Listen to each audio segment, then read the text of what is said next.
সব অভিশাপের একটা উৎস থাকে, কিন্তু কিছু অভিশাপের উৎস নিজেই একটা দানব। মিশরের বালির নিচে চাপা পড়েছিল যে প্রাচীন অভিশাপ, এবার তা জেগে উঠেছে একজন বাংলাদেশির হাত ধরে। আর সেই তামার আংটির মধ্যে লুকিয়ে আছে ৭৭টি শয়তানি আত্মা, যাদের একটাই প্রভু, আমন তোফেন। আজ আমরা শোনাব সেই ভয়ানক গল্পের পর্ব ৪, তামার আংটির অভিশাপ। রাজুর বয়স ২৫, বাংলাদেশের মুন্সিগঞ্জের এক সাধারণ ঘরের ছেলে। ইলেকট্রিক্যাল ইঞ্জিনিয়ারিং পড়া শেষ করে সে একটি কন্ট্রাক্টর কোম্পানির হয়ে মিশরে কাজ করতে যায়।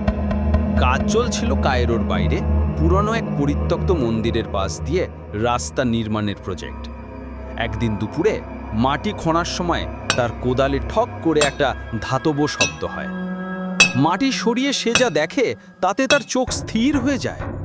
একটা প্রাচীন তামার তৈরি মোটা আংটি, যার গায়ে অদ্ভুত চিহ্ন খোদাই করা।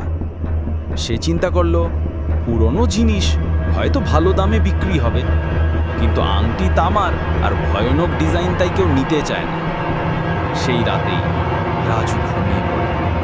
ঘুমের ভেতর সে দেখে একটা গাঢ় লাল মরুভূমি, যেখানে দাঁড়িয়ে আছে ৭৭টি মানুষরূপী অবয়ব। তারা সবাই নিঃশব্দে তাকিয়ে আছে এক দিকের দিকে। তাদের কারো চোখ নেই, কারো মুখ নেই। তারা দাঁড়িয়ে আছে এমনভাবে যেন কাউকে অপেক্ষা করছে।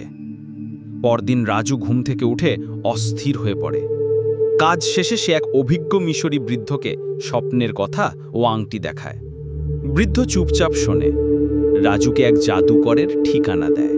সে লোকটির নাম ছিল ইবন মাঝার, বয়স ৮০-র কাছাকাছি। সারা ঘরে ধূপের গন্ধ, দেয়ালে ঝোলানো ঝাঙার চামড়া, পুরনো কাগজ, হাড় আর আগরবাতির ধোঁয়া। রাজু আংটি বের করে তার সামনে রাখতেই মাঝার কেঁপে ওঠে বলল, তুমি জানো না তুমি কি নিয়ে এসেছ? তার চোখ স্থির হয়ে যায়। সে কিছু মন্ত্র উচ্চারণ করে হাতে এক ছাই মাখে। তারপর সে বলে, এই আংটির মধ্যে বন্দী রয়েছে ৭৭টি জিন, যারা ছিল এক অশুভ জাদুকরের দাস। তার নাম আমন তোফেন। রাজু বিস্মিত হয়ে জিজ্ঞাসা করে, ওরা কি এখনো জীবিত? মাঝার বলে, তারা ঘুমাচ্ছে, কিন্তু তোমার কারণে তারা জেগে উঠতে শুরু করেছে। এবং একবার যদি আমন তোফেনকে জাগানো হয়, এদের মুক্তি দেবে যে, সেই প্রথম হবে তাদের শিকার। রাতের বিভীষিকা শুরু হয়। রাজু ঘরে ফিরে যায়, কিন্তু আংটি রেখে যেতে রাজি হয় না। তার মনে হচ্ছিল এটা তার ভাগ্য, এটা নিয়ে কিছু করতেই হবে। পরের দিন রাতে আবার সেই স্বপ্ন। ৭৭টি অবয়ব এখন কিছুটা স্পষ্ট। তারা মুখ তুলেছে এবং এবার এক কণ্ঠে ফিসফিসিয়ে বলছে, আমন তোফেন, আমন তোফেন। রাজু ঘুম ভেঙে উঠে দেখে ঘরের জানালা দরজা বন্ধ থাকা সত্ত্বেও কোনো একটা ছায়া দেয়ালে নড়ে উঠেছে। একদিন দুপুরে রাজু তার ফোন দিয়ে আংটির ভিডিও তোলে। তারপর সে কিছু একটা লক্ষ্য করে। ভিডিও রিভিউ করলে দেখা যায়, আংটি স্পর্শ করার সময় তার পেছনে একটা ছায়া দাঁড়িয়েছিল, যার মাথা ছুঁয়ে গেছে ছাদের সঙ্গে এবং চোখে আগুনের লাল জ্বালা। এভাবেই শুরু হয় তামার আংটির অভিশাপ। এখন শুধু সময়ের অপেক্ষা, রাজু নিজে কখন আমন তোফেনকে জাগিয়ে তুলবে। আর তারপর আর কারো ফিরে আসার সম্ভাবনা থাকবে না। তামার আংটির গায়ে খোদাই করা প্রতিটি চিহ্ন এক একটি জিনের নাম। আর এই ৭৭ জিন কারো বাধা মানে না। তারা শুধু এক প্রভুর অপেক্ষায়, এবং সেই প্রভু জেগে উঠছে। রাজুর ঘুম আর ঘুম থাকেনি। প্রতিদিন রাত বাড়ার সঙ্গে সঙ্গে তার ঘর জুড়ে এক অদ্ভুত গন্ধ ছড়িয়ে পড়ে, ধুয়ো পার পচা কুকুরের মতো গন্ধ। তার স্বপ্নগুলো এখন বাস্তবের চেয়েও বেশি স্পষ্ট। সে দেখতে পায় ৭৭ জন অবয়ব এখন হাঁটছে। তারা তার দিকে আসছে, তার নাম নিচ্ছে। রাজু, রাজু, আমাদের মুক্ত করো। একটি মন্ত্র শিখে নাও। এক রাতে আতঙ্ক আর কৌতূহলে রাজু সেই পুরনো আংটির গায়ে হাত রাখে আর সেই মন্ত্র পাঠ করে। তখনই তার হাত আপনা থেকেই ঘুরে গিয়ে আংটির চিহ্নর উপর স্পর্শ করে। হঠাৎ তার ঘর কেঁপে ওঠে, লাইট নিভে যায়, দেয়াল থেকে ছায়া বেরিয়ে আসে। সেই ছায়া ঘুরে দাঁড়ায় আর মুহূর্তেই রূপ নেয় এক মিশরীয় পোশাক পরা ভয়াবহ অবয়বে। তার চোখে আগুন জ্বলছিল, গায়ের গহনা ছিল রক্তমাখা, আর তার কণ্ঠে ছিল যেন সাপের হিসিস। আমি আমন্তফেন ৭,০০০ বছর ঘুমিয়েছিলাম, তুমি আমাকে জাগিয়েছ রাজু। রাজু পিছনে সরতে গিয়েও পারে না। সে দেখতে পাচ্ছিল তার ঘরের দেওয়াল ফেটে গেছে, ছাদের মাঝে এক ফাটল দিয়ে কালো ধোঁয়ার মতো জিনেরা বেরিয়ে যাচ্ছে। তাদের ফিস ফিস ধ্বনি দিয়ে গেয়ে উঠছে এক সুর, আমন্তফেন জেগেছে, মুক্তি, মুক্তি, আগুন ফিরিয়ে আনবে আগুন। হঠাৎ সব কিছু স্থির হয়ে যায়। আমন্তফেন রাজুর সামনে এসে বলে, তুমি ভয় পাওনি, তুমি আমার প্রাচীন মন্ত্র জাগিয়েছ, আমি খুশি। সে তার গলার নিচ থেকে বের করে আনে একটি ছোট আংটি, তাও তামার তৈরি, কিন্তু এতে খোদাই করা রয়েছে মাত্র 2টি চিহ্ন।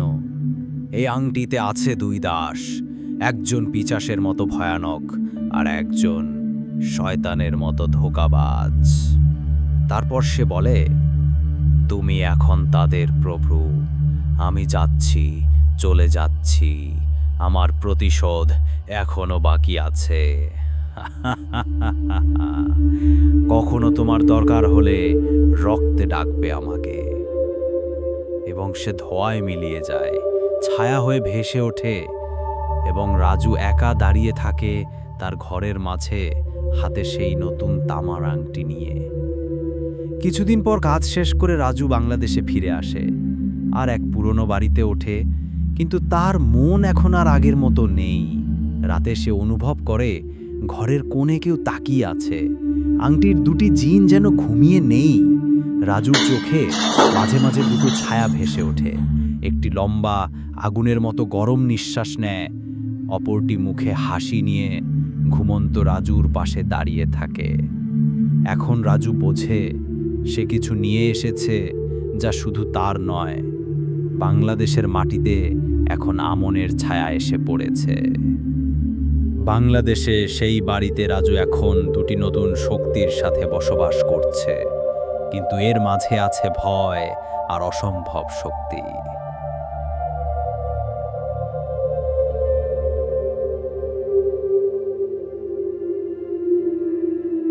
এক আংটির মালিক হওয়া মানে শুধু শক্তি নয়, তা হলো নিয়ন্ত্রণ, ভয় এবং প্রতারণা। রাজু পেয়েছে এক তামার আংটি, যার মধ্যে বাস করে 2 রহস্যময় জিন। কিন্তু এই 2 আত্মা কি তার অনুগত, নাকি তাকে ধ্বংসের পথে টেনে নিয়ে যাবে? হাতে সব সময় রাখে সেই নতুন তামার আংটি, কিন্তু প্রথম কিছুদিন কিছুই ঘটে না। তারপর এক রাতে হঠাৎই সে বুঝতে পারে ঘরের বাতাস ভারী হয়ে গেছে, একটা অদ্ভুত বন্ধ। ঘুমের ভেতর কে যেন কানে ফিসফিস করে বলছে, আমরা জেগে আছি প্রভু। আংটির শক্তি সক্রিয় করার জন্য পরদিন সকালে রাজু সেই আংটির খোদাই লক্ষ্য করে। 2টা প্রতীক, একটার আকৃতি চোখের মতো আর একটা লম্বা দাঁতের মতো। সে মনে করতে থাকে আমন্তফেনের কথাগুলো, রক্তে ডাকবে আমাকে। রাজু আঙ্গুল কেটে কয়েক ফোঁটা রক্ত আংটির উপর ফেলে। ঠিক তখনই বাতাস থেমে যায়, ঘরের লাইট নিভে যায়, আর দেয়ালের ছায়া থেকে বেরিয়ে আসে 2টি ছায়ামূর্তি। প্রথম জিন শামান, প্রথমটি ছিল সাদা ধোঁয়ার মতো, চোখ দুটি সবুজ, গলা শান্ত। আমার নাম শামার, আমি তোমার মিত্র। আমি জানি কিভাবে তোমার শত্রুদের ভয় পাইয়ে দেবে, কিভাবে দুনিয়ার সব গুপ্ত জিনিস জানতে পারবে। কিন্তু সবকিছুর মূল্য আছে রাজু। শামার খান্ডা ভাবলেশীন, সে সবসময় যুক্তি ও পরিকল্পনার পক্ষে। দ্বিতীয় জিন, কজাজ। দ্বিতীয় ছায়াটা বের হলো ধোঁয়ার সঙ্গে আগুন নিয়ে, চোখ লাল, গা দিয়ে ধোঁয়া বের হচ্ছে। আমার নাম কজাজ, আমি আগুন। শত্রুকে শেষ করতে চাও, আমি পুড়িয়ে দিই। বিশ্বাসঘাতকতা করলে আমি ছিন্ন ভিন্ন করে ফেলি। শুধু বলো আমি কি করব। কজাজ রাগী, হিংস্র, সব কিছু সমাধান চায় আগুনে। দুই জিন, দুই পথ। রাজু একসময় বুঝতে পারে তারা শুধু তার আদেশ শোনে না, বরং তাকে উপদেশও দেয়।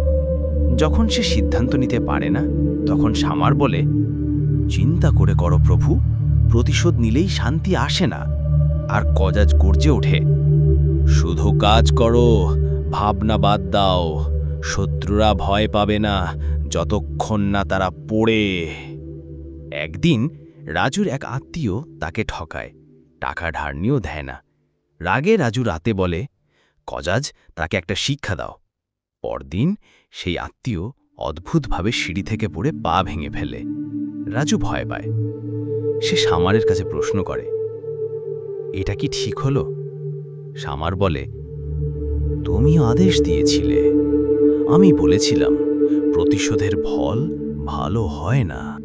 ধীরে ধীরে নেশা, শক্তির লোভ। রাজু এখন বুঝতে পারে এই আংটি শুধু এক পুরনো স্মৃতি নয়, এটা এক অস্ত্র যা সে ইচ্ছামতো ব্যবহার করতে পারে। কিন্তু সমস্যা হলো, দুই দাসের কথায় ফাঁদ লুকিয়ে আছে।